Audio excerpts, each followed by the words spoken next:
ಮೊದಲಿಗೆ ಶ್ರೀ ಕುಲದೇವರಾದ ಆಂಜನೇಯ ಸ್ವಾಮಿ ಪಾದಕ್ಕೆ ನಮಸ್ಕರಿಸುತ್ತಾ, ಅದೇ ರೀತಿ ವೇದಿಕೆಯಲ್ಲಿರುವಂಥ ನಮ್ಮ ಸಮಾಜದ ಅಧ್ಯಕ್ಷರಾದ ನಾಗೇಂದ್ರ ನಾಯ್ಕ ಅವರೇ, ಅದೇ ರೀತಿ ನಮ್ಮ ಹಿರಿಯರಾದಂಥ ದೇವಸ್ಥಾನದ ಮುಕ್ತೇಶ್ವರ ಅವರೇ, ಕಾರ್ಯದರ್ಶಿಯಾದ ರವೀಂದ್ರ ನಾಯ್ಕ ಅವರೇ, ಹಾಗೂ ಎಲ್ಲ ನನ್ನ ಸಹ ಸದಸ್ಯರೇ, ಹಾಗೂ ನಮ್ಮ ಮಾಜಿ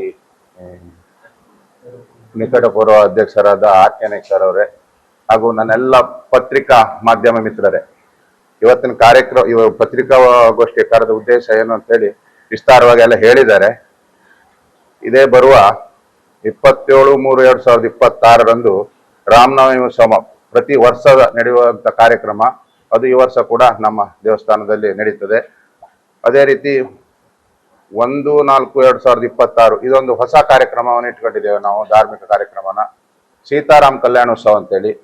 ಅದು ನಮ್ಮ ಕ್ಷೇತ್ರದಲ್ಲಿ ಈಗ ನಮ್ಮ ಆರ್.ಕೆ. ನಾಯ್ಕರು ಹೇಳ್ದಂಗೆ ಹಲವೆಂಟು ಕಾರ್ಯಕ್ರಮವನ್ನು ಹೊಸದಾಗಿ ನಾವು ರೂಪಿಸ್ಕೊಂಡು ಬರ್ತಾ ಇದ್ದೇವೆ. ಅದರಲ್ಲಿ ಇದೊಂದು ಇಟ್ಕೊಂಡಿದ್ದೇವೆ ನಾವು.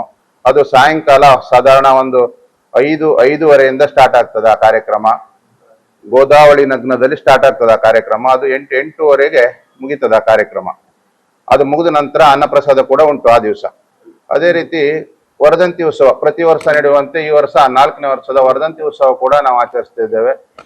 ಅದಕ್ಕೆ ಪ್ರತಿ ವರ್ಷ ನಡೆಯುವಂತೆ ಎಲ್ಲ ಕಾರ್ಯಕ್ರಮ ಯಥಾಸ್ಥಿತಿ ನಡೆಯುತ್ತದೆ.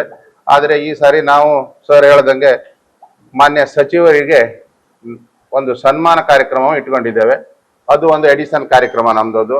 ಹಾಗಾಗಿ ಹಿಂದೂ ಸಮಾಜ ಬಾಂಧವರು ಎಲ್ಲ ಸಮಾಜ ಬಾಂಧವರು ಈ ಕಾರ್ಯಕ್ರಮಕ್ಕೆ ಬರಬೇಕು.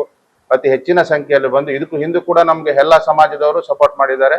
ಈಗ ಈ ಸಲ ಕೂಡ ನಮ್ಗೆ ಅದೇ ಸರ ಪ್ರತಿ ಸಮಾಜದವರು ಬಂದು ಈ ಕಾರ್ಯಕ್ರಮವನ್ನು ಯಶಸ್ವಿಗೊಳಿಸಬೇಕಂತೇಳಿ ನಾನು ಮಾಧ್ಯಮದವರ ಮುಖಾಂತರ ಕೇಳ್ಕೊಳ್ತಾ ಇದ್ದೇನೆ.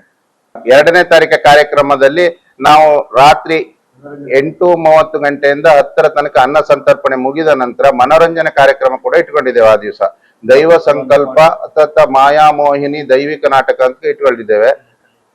ಇಲ್ಲಿ ಸ್ಥಳೀಯರದೇ, ಅದು ಸೋಡಿಗೆದೆ ಅವ್ರದ್ದು ನಾಟಕ ಬಂದಿದ್ದಾರೆ.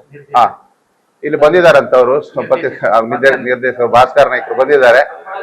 ಅವ್ರಿಗೆ ಕೂಡ ಸ್ವಾಗತ ಬಯಸ್ತಿದ್ದೇವೆ. ಅಡ್ಡಿಲ್ಲ. ಅದಕ್ಕೆ ನಮ್ಗೆ ಇಲ್ಲಿ ನಮ್ಮ ಸದಸ್ಯರುಗಳೇ ಅದ್ರ ಬಗ್ಗೆ ಒಳ್ಳೆಯ ಕಾರ್ಯಕ್ರಮ ಇಡಿ ಅಂತ ಹೇಳೋದ್ರಿಂದ ನಾವು ಅದನ್ನ ಆಯ್ಕೆ ಮಾಡ್ಕೊಂಡಿದ್ದೇವೆ. ಅದರಲ್ಲೂ ಕೂಡ ಅತಿ ಹೆಚ್ಚಿನ ಸಂಖ್ಯೆಯಲ್ಲಿ ನಾಟಕ ಪ್ರಿಯರು ಬಂದು ಭಾಗವಹಿಸಬೇಕಂತ ನಾನು ಮಾಧ್ಯಮದ ಮುಖಾಂತರ ಕೇಳ್ಕೊಳ್ತಿದ್ದೇನೆ. ಮಾರನೇ ದಿವಸ ಈಗ ಸರ್ ಹೇಳದಂತೆ ಮಾರನೇ ದಿವಸ ಬೆಳಿಗ್ಗೆ 3/4/2026 ಬೆಳಿಗ್ಗೆ 7:00 9:00ವರೆಗೆ ನಮ್ಮ ದೇವಸ್ಥಾನದಲ್ಲಿ ಹೋಕಳಿ ಕಾರ್ಯಕ್ರಮ ಇರ್ತದೆ. ಈ ಎಲ್ಲಾ ಕಾರ್ಯಕ್ರಮಕ್ಕೂ ನಿಮ್ಮ ಒಂದು ಈ ಪತ್ರಿಕೆಯನ್ನು ವಿಸ್ತಾರ ಮಾಡ್ತೀರಾ, ಅದನ್ನ ನಮಗೆ ಮುಖ್ಯವಾಗಿ ಇದಾಗ್ತದೆ. ಯಾಕಂತ ಹೇಳಿದ್ರೆ ಇದು ಜನರಿಗೆ ನಾವು ಎಷ್ಟೇ ಹೇಳಿದ್ರು, ನಾವು ಎಷ್ಟೇ ಮೈಕ್ ಪ್ರಚಾರ ಮಾಡಿದ್ರು ಕೂಡ ಪತ್ರಿಕೆ ಮಾಧ್ಯಮದಲ್ಲಿ ಬಂದಂತ ಒಂದು ಇದು ಜನರಿಗೆ ಸಿಗುವುದಿಲ್ಲ. ಹಾಗಾಗಿ ಹೆಚ್ಚಿನ ನೀವು ಇದಕ್ಕೂ ಹಿಂದೆ ಕೂಡ ನಮಗೆ ಸಪೋರ್ಟ್ ಮಾಡಿರಿ, ಈಗೂ ಕೂಡ ಅದನ್ನು ಹೆಚ್ಚಿನ ಒಂದು ಇದರಲ್ಲಿ ಪ್ರಸಾರ ಮಾಡಬೇಕು ಅಂತ ತಮ್ಮಲ್ಲಿ ಮತ್ತೊಮ್ಮೆ ವಿನಂತಿಸಿಕೊಳ್ತಿದ್ದೇನೆ.